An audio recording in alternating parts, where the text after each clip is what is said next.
عزیز طلبہ السلام علیکم۔ تلنگانہ ڈگری سال دوم تیسرے سیمسٹر کے اردو زبان دوم کے نصاب میں حصے نظم کے تحت ذوق کا قصیدہ در شان حمید الدولہ شامل کیا گیا ہے۔ تو اس قصیدے کی تفہیم سے قبل آئیے ہم دیکھتے ہیں کہ قصیدہ کسے کہتے ہیں اور قصیدے کے اجزاء ترکیبی کیا ہیں، اردو میں قصیدہ نگاری کی روایت کیا ہے، ذوق کا تعارف کیا ہے، اور قصیدہ در شان حمید الدولہ میں انہوں نے کس طرح لکھنؤ کے نواب حمید الدولہ کی تعریف کی ہے۔ تو عزیز طلبہ، جیسا کہ ہم جانتے ہیں ہماری شاعری کی جو اصناف ہیں ان میں مثنوی، مرثیہ، قصیدہ، غزل، رباعی، نظم، دوہا، ماہیہ، ثلاثی، ہائیکو وغیرہ شامل ہیں۔ ان میں سے مثنوی، مرثیہ اور قصیدہ قدیم اصناف ہیں اور آج کل کم لکھی جاتی ہیں، جبکہ غزل اردو شاعری کی معروف صنف ہے۔ تو آئیے دیکھتے ہیں کہ سب سے پہلے قصیدہ کسے کہتے ہیں۔ قصیدہ عربی لفظ قصد سے مشتق ہے، جس کے معنی ارادہ کرنے۔ لفظ قصیدہ قصد سے ہے، جیسے میں نے حج کو جانے کا قصد کیا، میں نے حیدرآباد جانے کا قصد کیا۔ قصد سے مراد ارادہ۔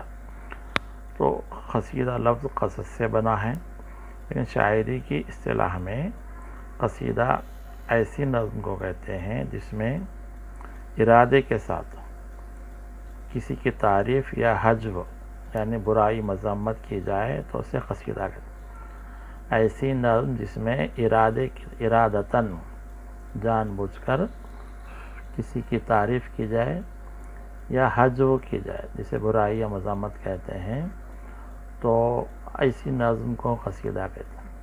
قصیدہ غزل کے طرز پر لکھا جاتا ہے، جیسا کہ ہم جانتے ہیں کہ شاعر کو شعر پیش کرنے کے لیے کچھ سانچوں کی ضرورت ہوتی ہے۔ رباعی میں جیسے 4 مصرعے ہوتے ہیں، غزل کے ہر شعر میں بات مکمل ہو جاتی ہے۔ تو قصیدہ غزل کے طرز پر لکھا جاتا ہے کا مطلب یہ ہے کہ اس میں مطلع ہوتا ہے، جس کے دونوں مصرعے ہم قافیہ ہم ردیف ہوتے ہیں۔ اس کے بعد دیگر اشعار میں دوسرے مصرعوں میں قافیہ ردیف کی پابندی کی جاتی ہے، اور غزل سے ذرا سا بڑا ہوتا ہے قصیدہ، اس میں 20 تا 25 اشعار یا 30 اشعار تک ہوتے ہیں۔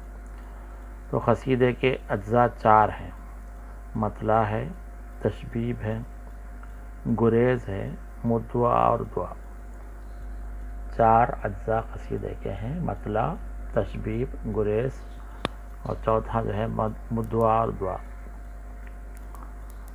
قصیدے کا آغاز مطلع کے ساتھ ہوتا ہے ابتدا میں، جس کے دونوں مصرعے ہم قافیہ ہم ردیف ہوتے ہیں۔ اس کے بعد شاعر بہار یا خوبصورت منظر بیان کرتا ہے اور ماحول کو تیار کرتا ہے، اسے تشبیب کہتے ہیں۔ یہ تشبیب کا لفظ شباب سے بنا۔ تو مطلع بیان کرنے کے بعد شاعر ایسے مناظر بیان کرتا ہے اشعار میں جس سے ایک قسم کا منظر تیار ہوتا ہے، تاکہ پڑھنے والے تیار ہو جائے کہ آگے شاعر کیا بولنا چاہتا ہے۔ تشبیب کے بعد شاعر 1 یا 2 شعر کے ذریعے بادشاہ کی تعریف کی طرف رخ کرتا ہے۔ منظر جو بیان کرتا ہے بہار کا منظر یا خوبصورت مناظر، اس کے فوری بعد شاعر 1-2 اشعار کے ذریعے بادشاہ کی تعریف کی جانب رخ کرتا ہے، اسے گریز کہتے ہیں۔ یہ قصیدے کا تیسرا جز ہے۔ گریز کے بعد شاعر اپنا مدعا بیان کرتا ہے، اور مدعا میں جو ہے بادشاہ کی تعریف ہوتی ہے اور ساری تعریف بیان کی جاتی ہے، اور آخر میں بادشاہ کے حق میں دعائیہ اشعار کرتا ہے۔ بادشاہ کی تعریف کرنے کے بعد شاعر بادشاہ سے جو ہے اپنا مدعا بیان کرتا ہے کہ اے بادشاہ سلامت، آپ بڑے سخی ہیں، آپ بڑے رحم دل ہیں، آپ بہت علم والے ہیں، آپ میری مدد کیجیے اور میرا دامن اشرفیوں سے بھر دیجیے۔ اور آخر میں شاعر جو ہے بادشاہ کے حق میں دعائیہ اشعار کہتا ہے۔ قصیدے دو قسم کے ہوتے ہیں، ایک مداحیہ قصیدہ جس میں کسی کی تعریف کی جائے، اور دوسرے ہجویہ قصیدہ جس میں کسی کی برائی بیان کی جائے۔ زمانے کی برائی بیان کرنے والے قصیدے کو شہر آشوب کہتے ہیں۔ تو قصیدے میں ہم دو تین باتیں ہم کو یاد رکھنا ہے کہ ارادے سے کہی گئی نظم قصیدہ کہلاتی ہے، اگر کسی کی تعریف کی جائے تو اسے مداحیہ قصیدہ کہتے ہیں، اگر کسی کی مذمت کی جائے تو اسے ہجویہ قصیدہ کہتے ہیں۔ بادشاہ اگر مدد نہیں کرا تو شاعر جو ہے وہ صاحب علم تھا اور صاحب کمال تھا، تو وہ ایسے قصیدے بھی لکھ دیا جس میں بادشاہ کی برائی ہے کہ بادشاہ کنجوس ہے، بخیل ہے، مدد نہیں۔ تو جب شاعر کی یہ جو نظم قصیدہ مقبول ہو جاتا تھا تو بادشاہ ڈرتا تھا کہ کہیں میری بے عزتی نہ ہو جائے، تو اکثر جو ہے مداحیہ قصیدے ہے، کچھ قصائد جو ہے ہجویہ ہیں۔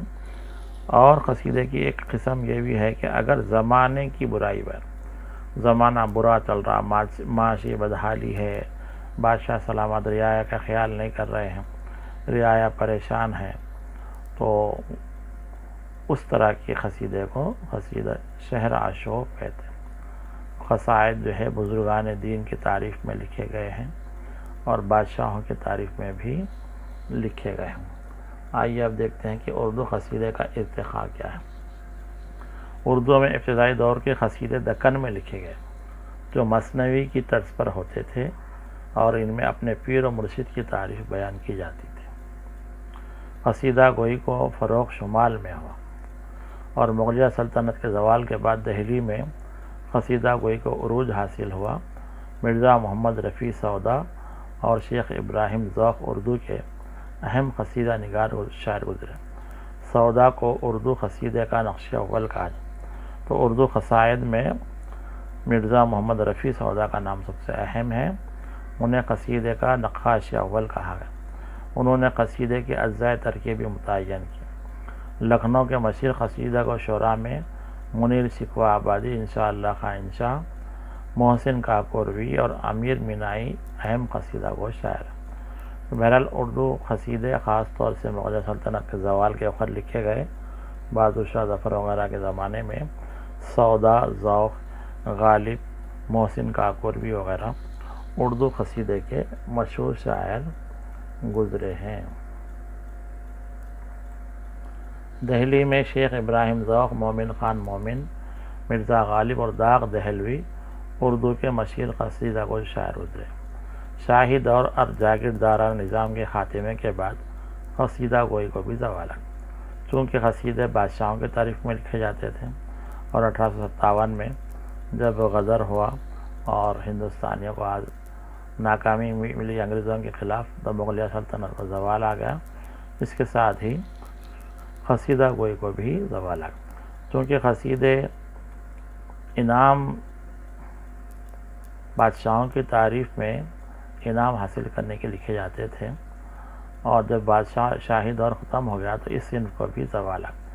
شاعروں نے بزرگان دین کی تعریف میں بھی شاہکار قصیدے لکھے ہیں، خاص طور سے محسن کاکوروی وغیرہ۔ قصیدے کی طرح ایک قسم صحرا لکھنے کا رواج بعد میں جاری رہا۔ صحرا یعنی شادی کے موقع پر دلہا دلہن کی تعریف میں شاعر جو کلام لکھتا ہے اس کو صحرا کہتے ہیں۔ تو اس طرح اردو قصائد ایک مختصر دور کے لیے لکھے گئے، لیکن آج بھی یہ جو ہے صنف مشہور ہے کہ ہماری شاعری میں اچھے قصیدے موجود ہیں، خاص طور سے 19ویں صدی میں جبکہ مغلیہ سلطنت کو زوال ہو رہا۔ تو ہمارے نصاب میں شیخ ابراہیم ذوق کا قصیدہ ہے، یہ ذوق کی تصویر ہے، اور 1789 میں پیدا ہوئے، 1854 میں ان کا انتقال ہوا۔ شیخ ابراہیم ذوق 1790 1854 اردو کے مشہور قصیدہ گو شاعر ہیں۔ سودا کے بعد جو ہے ان کا نمبر آتا ہے، اور ابتدا میں ذوق شوق حافظ غلام رسول کے پاس پڑھتے تھے، اور انہی کی خدمت کی دین ہے کہ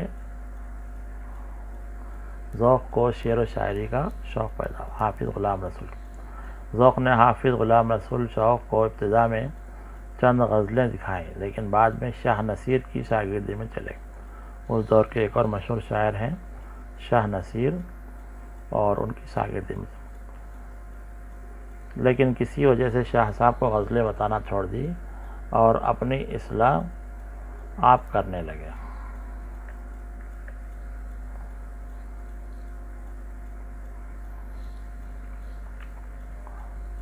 ذوق جب اکبر شاہ کے دربار سے وابستہ ہوئے تو اس وقت مرزا ابو ذر بہادر شاہ ظفر ولی عہد تھے۔ اکبر شاہ کے دیکھا دیکھی بہادر شاہ ظفر بھی اپنی غزلیں ذوق کو دکھانے لگے۔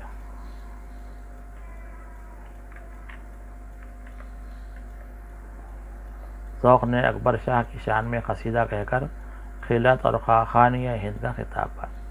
اکبر شاہ ثانی کی تعریف میں جب انہوں نے قصیدہ لکھا تو انہیں خاقانیہ ہند کا خطاب اکبر شاہ ثانی نے دیا۔ ان کے قصیدوں میں شوکت الفاظ، بلند خیالی اور اعلیٰ مضامین ملتے ہیں۔ بہادر شاہ ظفر کی خدمت میں قصیدہ جب انہوں نے لکھا تو انہیں خان بہادر کا خطاب، ایک ہاتھی میں حوضہ ہاتھی کی امادی، نقرئی انعام،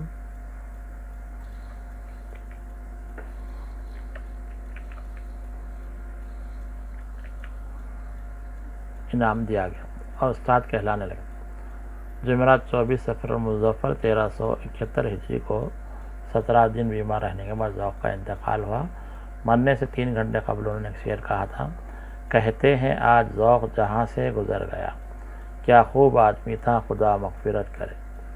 شاید ان کو اندازہ ہو گیا تھا کہ اب دنیا سے ان کا وقت ہو گیا ہے، تو انہوں نے مرنے سے 3 گھنٹے پہلے شعر کہا کہ کہتے ہیں آج ذوق جہاں سے گزر گیا، کیا خوب آدمی تھا خدا مغفرت کرے۔ ذوق کے دیوان میں غزلوں کے علاوہ بلند پائے کے قصائد ملتے ہیں جو انہوں نے بادشاہوں کی تعریف میں لکھے تھے۔ اردو قصیدہ نگاری میں سودا کے بعد ان کا ہی مقام ہے۔ انہوں نے اپنے قصیدوں میں پرشکوہ اور بھاری بھرکم الفاظ استعمال کیے۔ اکثر قصائد میں شعراء نے بھاری الفاظ استعمال کیے۔ انہیں عربی اور فارسی پر عبور تھا، جس کی وجہ سے انہیں زبان و بیان پر قدرت حاصل تھی۔ علم اصطلاحات کو بھی انہوں نے خوب استعمال کیا۔ مشکل زمینوں اور سنگلاخ زمینوں میں بھی انہوں نے اچھے قصیدے کیے۔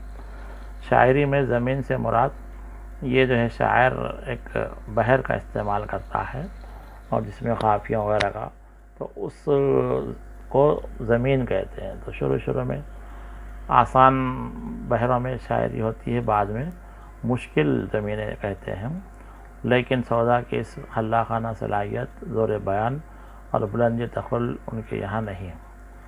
انہوں نے اشعار میں محاوروں اور کہاوتوں کو بھی پیش کیا، لیکن ان کی کثرت سے کبھی شاعری کا حسن ماند پڑتا۔ پند و نصیحت کی باتیں بھی ان کے کلام میں ملتی ہیں۔ اس طرح ذوق سودا کے بعد اردو کے مشہور قصیدہ گو شاعر کے طور پر جانے جاتے ہیں۔ نصابی کتاب میں شامل قصیدہ عید کے موقع پر نواب حمید الدولہ کی تعریف میں لکھا گیا۔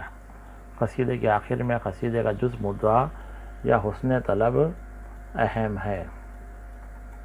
جیسا کہ کہا گیا کہ یہ قصیدہ جو ہے عید کے موقع پر لکھا گیا اور حمید الدولہ ذوق کے سرپرست ہے، تو اپنے سرپرست کی تعریف میں عید کے دن جو قصیدہ لکھا گیا، آئیے اس کے اشعار پڑھتے ہیں۔ آج ہے وہ روز عشرت، آج وہ دن عید کا، ہوتے ہیں آ کر بغل گیر آشنا سے آشنا۔ تو یہ عید کے دن یہ قصیدہ لکھا گیا ہے۔ شاعر کہہ رہے ہیں ذوق صاحب، آج روز عشرت ہے، عیش کرنے کا دن ہے، لیکن اگر کسی کے پاس پیسے نہیں ہو تو وہ عیش نہیں کرتا۔ اسی لیے اسلام میں عید کے دن سب لوگوں کو خوشی منائیں، تو عید سے پہلے صدقہ فطر دینے کا رواج ہے تاکہ غریبوں کو بھی کچھ مدد ہو جائے۔ تو شاعر کہہ رہا ہے کہ عید کا دن عیش کا دن ہے اور ہوتے ہیں آ کر بغل گیر آشنا سے آشنا۔ آشنا سے مراد دوست احباب جان پہچان والے عید کے دن گلے ملتے۔ عید ہے گھر دوستوں کے جاتے ہیں ملنے کو دوست۔ عید کے دن دوست اپنے دوستوں کے گھروں کو جاتے ہے، یہی رسم محبت ہے، یہی راہ فنا۔ عید کے دن ایک دوسرے سے ملنا جلنا یہ محبت کی رسم ہے اور یہ جو ہے آخری قیامت تک جاری رہے۔ ہاں چنانچہ ایک میرے بھی شفیق و مہرباں اب ایک قصہ گو کی طرح ذوق بیان کر رہے ہیں۔ یار جانی دوست صادق اور محب باصفا، ان کے ایک دوست ہے، شفیق ہے، شفقت کرنے والے مہربان ہیں۔ یار جانی قریبی دوست ہیں، دوست صادق سچے دوست ہیں، اور محب باصفا سچی محبت کرنے والے۔ آئے میرے گھر وہ اور احوال میرا دیکھ کر، میرے گھر آئے اور میری حالت دیکھی، دیر تک حیران رہے اور بعد حیرت یہ کہا۔ اب عید کے دن ذوق صاحب چونکہ پیسے نہیں تھے تو اچھے کپڑے نہیں پہنے، نیا لباس نہیں پہنا، تو ان کے دوست حیرانی سے دیر تک دیکھتے رہے اور حیرت سے کہا، ذوق تو اب تک وہی پریشان حال ہے، وہی ایک کوہنا دوشالہ، وہی ایک کوہنا خبا۔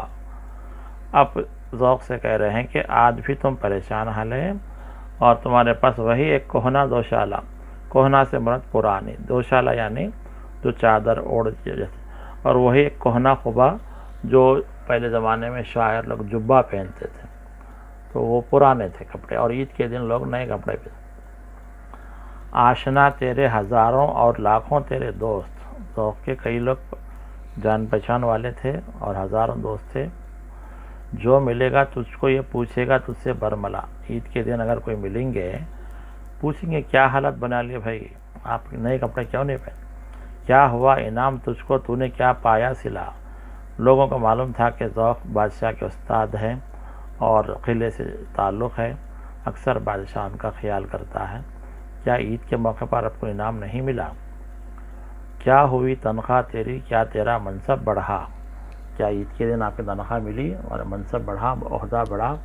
ہم نے مانا تو ہے ایک درویش خوب خانے مزاج۔ ہم ذوق اپنے بارے میں بول رہے ہیں کہ ان کے دوست بولے کہ ہم مانتے ہیں کہ آپ ایک سیدھے سادے اللہ والے انسان ہیں، قناعت آپ کے اندر، جتنا اللہ نے دیا اسی پہ صبر کرتے ہیں، جو میسر آیا کھایا اور کیا شکر خدا، جو کچھ ملا آپ کھا لیتے ہیں اور اللہ کا شکر ادا کرتے ہیں۔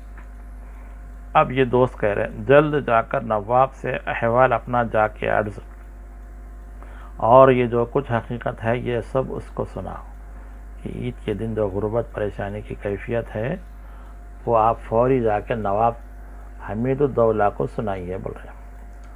جب سنے اس آشنا کے منہ سے میں نے یہ کلام، وہیں خدمت میں تیری یہ کہہ کے میں حاضر ہوا۔ اب یہ دوست صاحب جب ان کو تلقین کرے کہ جائیے اور آپ حمید الدولہ سے گزارش کیجیے، تو حمید الدولہ کی خدمت میں حاضر ہوئی اور یہ ساری باتیں انہوں نے کہی کہ عید کے دن ہمارے دوست آئے تھے اور میری حالت دیکھ کر آپ سے ملنے کے لیے کہا۔ مطلع ثانی اکثر قصائد میں دوسرا مطلب بھی ہوتا ہے، بحر و بر میں جھاڑ دے دامن اگر تو فیض کا۔ اب یہاں پر جو ہے حمید الدولہ کی مدح بیان کی جا رہی ہے، تعریفی۔ بحر و بر سمندر میں اور خشکی میں، تری اور خشکی میں، جھاڑ دے دامن اگر تو فیض کا، تو نواب کی تعریف کر رہے ہیں کہ آپ جو کچھ فیاضی کرتے ہیں، صدقہ خیرات کرتے ہیں، اگر آپ جھاڑ دیں تو بحر و بھر سب بھر جائیں۔ خطرہ در بے بہا ہو لال سنگ بے بہار، یہ جو سمندر کے خطرے ہیں قیمتی ہیرے موتی بن جائیں گے آپ کی فیاضی سے، اور جتنے پتھر ہیں قیمتی پتھر بن جائیں گے، لال بن جائیں گے۔ تو وہ دانا تیری دانائی کے دانائے فرنگ داد دیتے ہیں کہ ہاں اے آفریں اے مرحبا، آپ اتنے عقل مند ہیں کہ آپ کی عقل مندی کی فرنگ یعنی انگریز بھی داد دیتے ہیں، اور ایسی داد دیتے ہیں کہ آفری اور مرحبا، واہ واہ کہتے ہیں، آپ اتنے اچھے عقل مند ہیں۔ تو قصیدے میں عام طور پر ممدوح جو ہوتا ہے اس کی صفات کو بڑا چڑھا کر پیش کیا۔ یہاں پر ایک شعر میں انہوں نے فیاضی کا ذکر کیا، دوسرے شعر میں دانائی کا ذکر کیا، اب تیسرا شعر ہے ہوشیاری کا جہاں لشکر ہے سر لشکر ہے تو، خیر خواہی کا جہاں رستہ ہے تو ہے رہنما۔ اور دو صفات اور بیان کی، آپ اتنے ہوشیار ہیں کہ سب میں آگے ہیں، اور جو لوگوں کی بھلائی کرتے ہیں ان میں بھی آپ دوسروں کو رستہ دکھاتے ہیں۔ دوست دار ملک و دولت خواہ شاہدی پناہ، ہوشیار و مرد آخر بھی امیر و پارس۔ آپ جو ہے اچھے دوست ہیں اور اس مملکت کے دولت مند بادشاہ ہیں، ہوشیار و مرد آخر بھی، اور آپ ہوشیار ہیں اور دور اندیش ہیں، امیر بھی ہیں پارسا بھی ہیں۔ پارسا سے مراد نیک ہے، گناہ نہیں کرتے۔ دیکھتے ہیں ہم وہی بے ساختہ تیرا عمل، علم سے جو عالموں نے کتابوں میں لکھا۔ جو کچھ عالموں نے کتابوں میں لکھا کہ اچھے انسانوں کی کیا صفات ہوتی ہیں، وہ ساری صفات میں آپ کے اندر دیکھتا ہوں۔ اب یہ بات بولتے ہوئے آخری میں کہہ رہے ہیں، مدعا کہتے ہیں، کیا لکھوں تعریف تیری میری قاصر ہے زبان۔ آپ کی تعریف کرنے سے میری زبان قاصر ہے، لیکن تیرے حق میں ہے یہ دم بدم دل سے دعا، کہ میں آپ کے حق میں دعا کر رہا ہوں۔ عید ہو تجھ کا مبارک اور دولت ہو فزوں، آپ کو عید مبارک ہو اور آپ کی دولت میں اضافہ ہو، اور بدولت تیری آپ کی وجہ سے میرا بھی برا آئے مدعا، یعنی میری بھی جو مدعا ہے، میری جو آرزو ہے وہ بھی پوری کر دیجئے، یعنی میری جو پریشانی ہے، غربت ہے، عید کے دن جو پیسے نہیں ہیں، تو آپ کی فیاضی سے مجھے عطا ہو۔ اس مختصر سے قصیدے میں دو تین باتیں ہیں کہ عید کے دن ذوق صاحب اپنے گھر میں پرانے کپڑے پہن کر بیٹھے تھے، تو ان کے دوست آئے اور ان کی حالت دیکھ کر بولے کہ یہ کیا ہو گیا، عید کے دن ہزاروں لاکھوں آپ کے دوست ہیں، سب پوچھیں گے کہ کیا ہوا، بادشاہ سے آپ کو کیا انعام ملا، تو جائیے بادشاہ کے پاس جائیے۔ تو یہ بادشاہ کے پاس آئے، ان کی تعریف کرے، اور آخری میں ان کو عید کی مبارکباد دیتے ہوئے بولے کہ آپ مجھے دولت سے سرفراز کیجیے۔ تو یہ اس قصیدے کا تعارف تھا اور قصیدے کی تفہیم تھی۔ آئیے اس کا مختصر سا خلاصہ پڑھتے ہیں۔ شاعر ذوق عید کے دن کے رونقیں اور مسرتیں بیان کرتے ہوئے قصیدے کے آغاز میں کہتے ہیں کہ آج عید کا دن ہے، اس دن لوگ خوشی مناتے ہیں، عیش و عشرت کا اظہار کرتے ہیں۔ عید کے پرمسرت موقع پر رشتہ دار، دوست، اقارب، دیگر مسلمان ایک دوسرے سے گلے ملتے ہیں، خاص طور سے دوست احباب کے گھر جاتے ہیں اور عید کی ملاقات کرتے ہیں، ایک دوسرے کو عید کی مبارکباد پیش کرتے ہیں۔ یہ طریقہ اور رسم قدیم زمانے سے چلی آ رہی، یہ وہ رسم ہے جو دلوں سے نفرت کو دور کرتی ہے اور آپسی محبت بڑھاتی ہے۔ عید کی مسرتوں کے بیان کے بعد شاعر موضوع بدلتے ہوئے اپنے ایک دوست کا حال بیان کرتے ہیں کہ جس طرح لوگوں کے سرپرست، شفیق اور مہربان عزیز یا رشتہ دار ہوتے ہیں، میرے بھی ایسے ہی ایک اچھے دوست ہیں جو مزاج کے اعتبار سے نہایت شفیق اور مہربان ہیں۔ وہ میرے سچے اور جگری دوست ہیں۔ عید کے موقع پر وہ میرے گھر آئے، میں خدا کی کرنی اور زمانے کی اونچ نیچ کے سبب پریشان حال تھا۔ ذوق کہہ رہے ہیں کہ اللہ کی مرضی ہے، زمانے کی اونچ نیچ سے میں پریشان، چنانچہ میرا حال دیکھ کر میرے دوست دیر تک حیران رہے اور حیرت سے کہنے لگے، اے ذوق، تم اب تک اسی طرح پریشان حال ہو؟ تمہارے بدن پر وہی پرانے قبا اور دوشالہ دکھائی دے رہا ہے، جبکہ تمہیں جاننے والے اور دوست تو ہزاروں ہیں۔ لوگ پوچھیں گے کہ تمہیں نواب کے دربار سے کیا انعام اور صلہ ملا، تنخواہ ملی یا نہیں، اپنے منصب اور مقام اور عہدے میں کچھ ترقی ہوئی یا نہیں۔ ہم مانتے ہیں کہ تم ایک درویش صفت قناعت پسند انسان ہو، جو ملتا ہے اس پر صبر کر کے خاموش رہتے ہو، لیکن یہ عید کا موقع ہے، نواب ہم سب کے سرپرست ہیں اور تمہارا اور ان کا تو خاص تعلق ہے۔ عید کے دن خوشی کے موقع پر سب کو انعام دیا جاتا ہے، تم بھی جا کر نواب حمید الدولہ سے اپنے احوال سناؤ، اپنی حقیقت انہیں بتاؤ۔ جب میں نے اپنے دوست کی زبانی یہ بات سنی تو میں قصیدہ سن کر حمید الدولہ کی خدمت میں حاضر ہوا ہوں۔ یہ تعریف تفصیلات سن کر قصیدے کا مطلع ثانی پیش کرتے ہوئے ذوق نواب حمید الدولہ کی تعریف کرتے ہیں۔ چنانچہ وہ کہتے ہیں کہ اگر آپ اپنے فیض کا دریا اس دنیا میں بہا دیں گے تو اس سے ہر طرف خوشحالی آئے گی، غریب امیر ہو جائیں گے، ضرورت مند چین و سکون کی زندگی گزارنے لگے گی۔ اے ہمارے سرپرست، آپ کی دانائی کی تعریف جتنی بھی کی جائے کم ہے۔ آپ کی دانائی کی تعریف انگریز بھی کرتے ہیں۔ آپ چالاکی اور ہوشیاری میں بھی سب سے آگے اور لوگوں کے ساتھ ہمدردی اور خیر خواہی کرنے میں سر فہرست ہیں۔ آپ کی خوبیاں بے شمار ہیں، آپ کی ملک و دولت بے پناہ ہے۔ دین کے معاملے میں بھی آپ جیسا پارسا نہیں۔ آپ دانش مند ہیں۔ عالموں نے علم کے بارے میں جو کچھ کتابوں میں لکھا ہے، آپ کی زندگی اسی علم کی عملی تفسیر ہے۔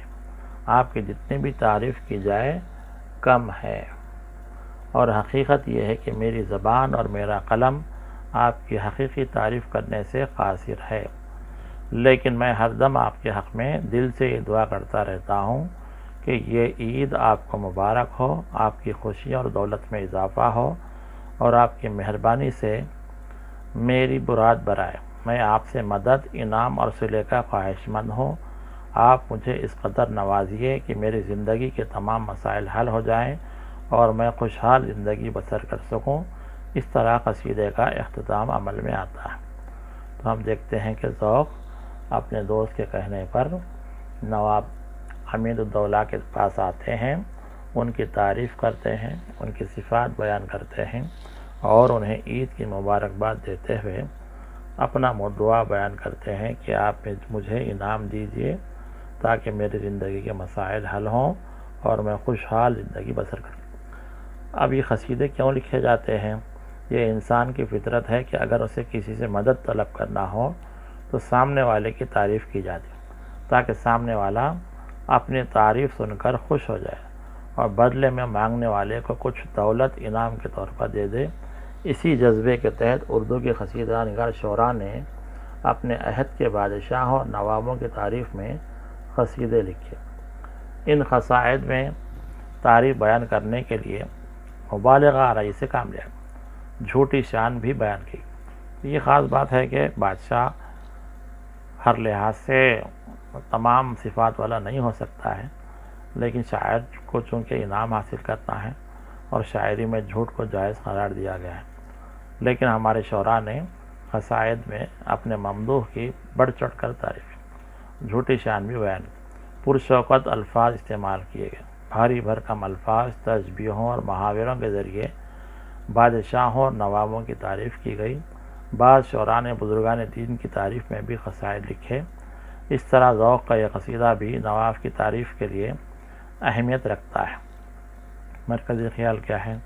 ذوق نے اس قصیدہ درشان حمید الدولہ کے پہلے حصے میں اپنے غربت اور دوست کی نصیحت کا ذکر کیا، اور دوسرے حصے میں نواب حمید الدولہ کی تعریف کے بعد ان سے انعام کی درخواست کی۔ یہ قصیدہ اپنے سادہ انداز بیان کے لیے بھی اہمیت رکھتا ہے۔ تو اس طرح ہم دیکھتے ہیں کہ ذوق کا جو قصیدہ ہے وہ عید کے موقع پر لکھا گیا تھا نواب حمید الدولہ کی تعریف میں، اور اس قصیدے میں ایک طرف جہاں ذوق کی غربت کا ذکر کیا گیا ہے اور ان کی سادگی کا ذکر کیا گیا ہے کہ عید کے دن بھی وہ پرانے کپڑے پہنے ہوئے تھے، اسی کے برخلاف یہ دوست کے کہنے پر جب نواب کے پاس جاتے ہیں تو ان کی تعریف میں دین و دنیا ہر قسم کی تعریف بیان کرتے ہیں کہ وہ بڑے سخی ہیں اور ہوشیار ہیں، علم والے ہیں، پارسا ہیں اور نیک ہیں، دولت مند ہیں۔ یہ سارے اوصاف بیان کرتے ہوئے شاعر اپنے ممدوح نواب حمید الدولہ کو خوش کرتا ہے، اور آخری میں وہ دعا بیان کرتا ہے کہ مجھے آپ دولت سے مالا مال کیجیے تاکہ میرے مسائل حل ہوں، اور شاعر جو ہے انہیں دعا دیتے ہوئے قصیدے کو ختم کرتا۔ تو امید کرتے ہیں کہ آج کے سبق سے ہمارے طلباء کو استفادہ ہوا ہوگا، اور طلباء سے خواہش ہے کہ وہ انٹرنیٹ سے خاص طور سے مرزا محمد رفیع سودا کے قصیدے اور ذوق کے قصیدے اور بادشاہوں کی تعریف میں اور بزرگان دین کی تعریف میں ابراہیم، محسن کاکوروی اور غالب نے جو قصیدے لکھے ان کا مطالعہ کریں اور ان قصیدوں کو سمجھنے کی کوشش کریں اور ایسی قصائد اور نظموں کا انتخاب کریں جس میں کسی کی تعریف بیان کی گئی. جیسے حمد میں اللہ کی تعریف ہوتی ہے، نعت میں پیغمبر صلی اللہ علیہ وسلم کی تعریف ہوتی ہے، منقبت میں بزرگان دین صحابہ کرام کی تعریف ہوتی ہے، اور قصیدے میں بادشاہوں کی تعریف ہوتی ہے. اور اگر بادشاہ کے خلاف لکھا گیا تو ہجویہ قصیدہ کہتے ہیں، اور زمانے کی بدحالی کا ذکر کرنا ہے تو شہر آشوب کہتے ہیں. اسی کے ساتھ ساتھ بعد میں قصیدے کی طرز پر نکاح کے موقع پر دلہا دلہن کی تعریف کرتے ہوئے جو نظم لکھی جاتی ہے اسے صحرا کہتے ہیں. یہ سارے غزل کے فارم میں لکھے گئے ہیں. تو ہم امید کرتے ہیں کہ آج کا یہ سبق طلباء کو سمجھ میں آیا ہوگا.